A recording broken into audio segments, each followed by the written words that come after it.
మన సభ్యులందరికీ నమస్కారం. Hi friends, this is Sade Varma. దేశవ్యాప్తంగా ఈపీఎస్ 95 పెన్షనర్లు గత 8 ఏళ్ళ నుండి మినిమం పెన్షన్ను 1000 రూపాయల నుండి 7,500 రూపాయలు per month plus DA with medical facilities కల్పించాలని పోరాటం చేస్తున్నారు. కేంద్ర ప్రభుత్వం కొన్ని అనుమతుల కోసం కొంత సమయం కావాలని ఎన్ఐసితో చర్చల సందర్భంగా డిసెంబర్ నెల 2024లో కోరడం జరిగింది. ఈ కేంద్ర ప్రభుత్వ ప్రతిపాదనను ఎన్ఐసి నాయకత్వం కూడా అంగీకరించి వారి ఆందోళనను 2 నెలలు వాయిదా వేసుకోవడం కూడా జరిగిపోయింది. కానీ 2025 జనవరి, ఫిబ్రవరి, మార్చి నెలలు గడిచిపోయాయి. కేంద్ర ప్రభుత్వం నుండి ఏ విధమైన కబురు రాలేదు. ఈ లోపల మార్చి నెలలో కేంద్ర కార్మిక శాఖ మంత్రి గారి కార్యాలయం నుంచి ఎన్ఐసి అధ్యక్షులు కమాండర్ అశోక్ రావత్ గారికి ఢిల్లీ వచ్చి కేంద్ర కార్మిక శాఖ మంత్రి గారిని కలవాలని సమాచారం అందింది. దాని ప్రకారం ఎన్ఐసి అధ్యక్షులు కమాండర్ అశోక్ రావత్ గారు ఢిల్లీ వెళ్ళి కేంద్ర కార్మిక శాఖ మంత్రి డాక్టర్ మన్సుఖ్ మాండవియా గారిని కలిశారు. అప్పుడు మంత్రి గారు, మీ ఈపీఎస్ 95 మినిమం పెన్షన్ పెంపు ఇతర సమస్యల పరిష్కారానికి ఇంకా ఒక 2 నెలలు సమయం పట్టే అవకాశం ఉందని, మీ సమస్యలు తప్పనిసరిగా పరిష్కారం చేస్తామని, మీ దేశవ్యాప్త ఈపీఎస్ 95 పెన్షన్లందరికీ ఏ విధమైన ఆందోళన చెందవద్దని మీరు సమాచారం ఇవ్వాలని మంత్రి గారు తిరిగి ఎన్ఐసి అధ్యక్షులకి కోరడం జరిగింది. ఎన్ఐసి అధ్యక్షులు కమాండర్ అశోక్ రావత్ గారు దేశవ్యాప్త ఈపీఎస్ పెన్షన్ల ఉద్దేశించి అతి త్వరలో ఈపీఎస్ 95 మినిమం పెన్షన్ తప్పనిసరిగా పెరుగుతుందని, ఎవరు ఆందోళన చెందవలసిన పని లేదని అన్నారు. కేంద్ర ప్రభుత్వం గత డిసెంబర్ 24న మాకు 2 నెలల సమయం కావాలన్నారు. కానీ ఇప్పుడు మేము ప్రకటన చేయడానికి ముందు మా కార్మిక శాఖ, ఆ తర్వాత ఆర్థిక శాఖ, ఆ తర్వాత ఫైనల్గా ప్రధానమంత్రి కార్యాలయం సమన్వయంతో మేము నిర్ణయం ప్రకటించవలసి ఉంటుందని, అందువల్ల అనుకున్న సమయంలో కాకుండా ఇంకా కొంత సమయం పడుతుందని, త్వరలో ప్రకటిస్తామని, ఈ విషయంలో ఎవరు ఆందోళన చెందకుండా మీరు దేశవ్యాప్త ఈపీఎస్ పెన్షన్లందరికీ తెలియజేయాలని కేంద్ర కార్మిక శాఖ మంత్రి డాక్టర్ మన్సుఖ్ మాండవియా గారు స్వయంగా కోరడం జరిగిందని తెలియజేశారు. ఈ మధ్యకాలంలో యూట్యూబ్ ఛానళ్లలోనూ సోషల్ మీడియాలోనూ విపరీతంగా ప్రచారం జరిగింది. యూట్యూబ్ ఛానళ్లలో ప్రచారాలన్నీ అధికారిక ఛానల్స్ కావు మరియు వారు ఇచ్చే సమాచారం కూడా వాస్తవాలు కాకపోవచ్చు.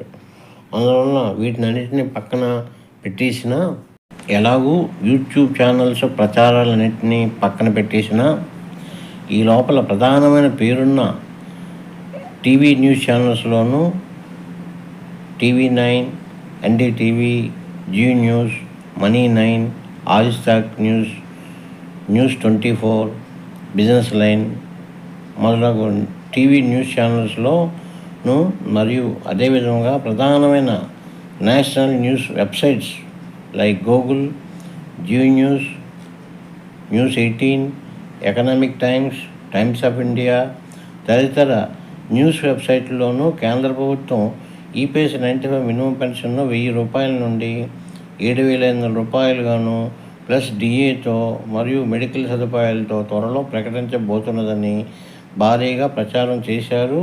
ఇప్పుడు ప్రచారం కూడా చేస్తున్నారు.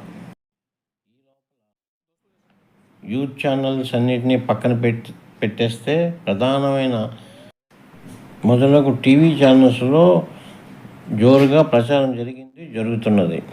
అదేవిధంగా ప్రధానమైన national news websites like Google, news 18, economic times, times of India తదితర వెబ్సైట్లలోనూ కేంద్రం ఈపీఎస్ 95 మినిమం పెన్షన్ను 1000 రూపాయల నుండి 7,500 రూపాయలు పెర్ మంత్ ప్లస్ డిఏ మరియు మెడికల్ సదుపాయాలతో త్వరలో ప్రకటించబోతున్నదని భారీగా ఈ ప్రచారం చేశారు. ఇప్పుడు కూడా చేస్తున్నారు. కానీ కేంద్ర ప్రభుత్వం దగ్గర నుండి ఏ విధమైన అధికారిక ప్రకటన మినిమం పెన్షన్ను 3,000 రూపాయలు కానీ లేదా 5,000 రూపాయలు కానీ లేదా 7,500 ప్లస్ డిఏ పెంచబోతున్నారని ఇప్పటి వరకు రాకపోవడంతో దేశవ్యాప్త ఈపీఎస్ 95 పెన్షన్లందరూ నిరాశ చెందుతున్నారు. ఎన్ఐసి నాయకత్వం కూడా దేశవ్యాప్తంగా ఈపీఎస్ 95 పెన్షనర్లు సమావేశాలు నిర్వహిస్తూ ప్రస్తుతానికి అన్ని PF కార్యాలయాల దగ్గర కేవలం నిరసనలు మాత్రమే తెలపాలని పెన్షన్లందరికీ జాగృతి చేస్తున్నది. కేంద్ర ప్రభుత్వం ఇచ్చిన గడువులోగా 7,500 రూపాయలు per month plus DA minimum pension పెంపుదలపై అధికారిక ప్రకటన చేయకపోతే తిరిగి ఢిల్లీలోనూ దేశవ్యాప్తంగా ఆందోళనకు దిగుతామని కేంద్ర ప్రభుత్వాన్ని హెచ్చరిస్తున్నది. लेकिन हमारा ये कहना है कि जब तक हमारे खाते में पैसा नहीं आएगा हम किसी पे भी विश्वास नहीं रखेंगे, किसी पे भी। क्योंकि ऐसे कई बार हमको बताया गया 10 साल से संघर्ष है, जबकि पैसा हमारा है, निर्णय लेने वाले वही है आज भी। तो हमारा पैसा होने के बाद अगर हमें नहीं मिल रहा है तो हमें संघर्ष कर EPS 95 మినిమం పెన్షన్ 7,500 రూపాయలు ప్లస్ DA పెంపుదల చేయాలని గత 10 ఏళ్ల నుంచి పోరాడుతున్నాం. ఇప్పటికీ కేంద్ర ప్రభుత్వం త్వరలో మేము పరిష్కరిస్తాం, కానీ కొంత గడువు కావాలంటున్నది. ఇన్నాళ్ళు వేచి ఉన్నాం, ఇంకా 2 నెలలు ఆగడంలో తప్పులేదని భావిస్తున్నాం. కేంద్ర ప్రభుత్వం దగ్గర మన సమస్య పెండింగ్లో ఉంది. ప్రకటించవలసిన బాధ్యత కేంద్ర ప్రభుత్వానిదే. అందువలన త్వరలో కేంద్ర ప్రభుత్వం అధికారిక ప్రకటన కోసం అందరూ ఎదురు చూద్దామని NAC అధ్యక్షులు అశోక్ రావత్ గారు ప్రకటించారు.